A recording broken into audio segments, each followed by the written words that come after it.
sila ng papel at pinapabuksan namin yung pinto para mag-usap kami. Ayaw nilang buksan.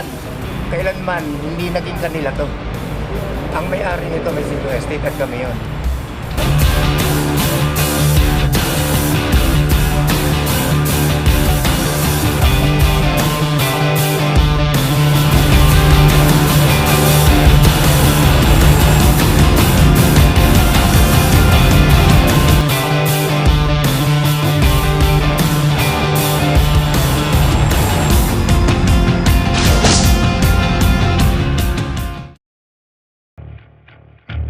At about 7 p.m. of May 9, 2014, a group of 25 to 30 armed men led by Sergeant Danilo Bonifacio sought entry through the gate of Paradigm Development Corporation located at 333 EDSA, Caloocan City.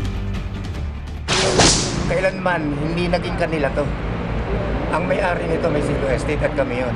Ito, portional na 28 o City 994. Legal na yung ginagawa namin eh. Wala kaming violation sa ginagawa namin. Bakit kailangan payagan nila kami?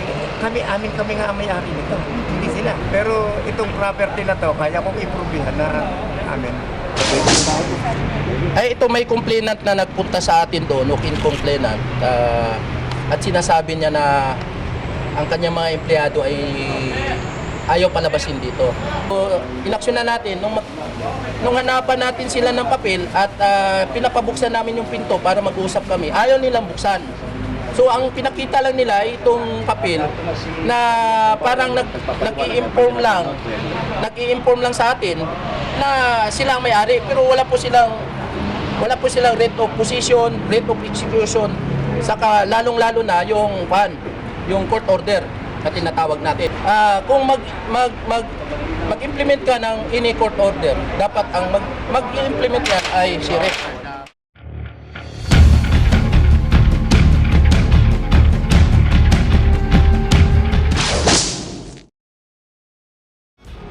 Paradigm holds a transfer certificate of title of subject property. Around 9 p.m. of May 9, 2014, a group of about 25 to 30 armed men headed by Danilo Bonifacio occupied and took over by force, threats, and intimidation the Paradigm compound.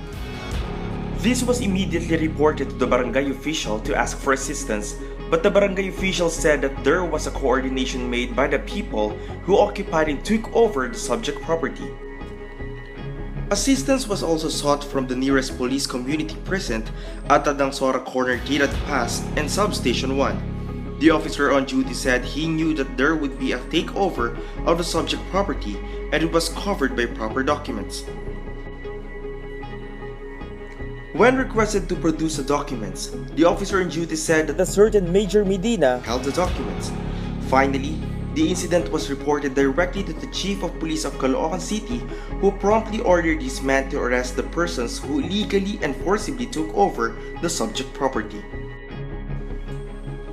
The modus operandi of Maysilo Syndicate is to use force and intimidation in entering properties in Caloocan, with the seeming cooperation of certain corrupt policemen and barangay officials.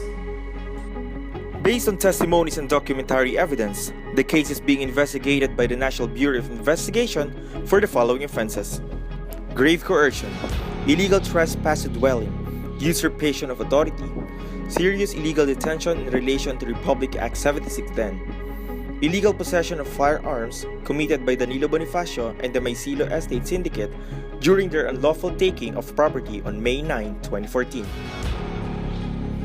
At around 3 o'clock in the morning of May 10, 2014, Paradigm regained peaceful possession as the owner of the subject property. Representatives of the media were at the scene of the crime and interviewed the Chief of Police of Caloocan, Bonifacio, and other witnesses.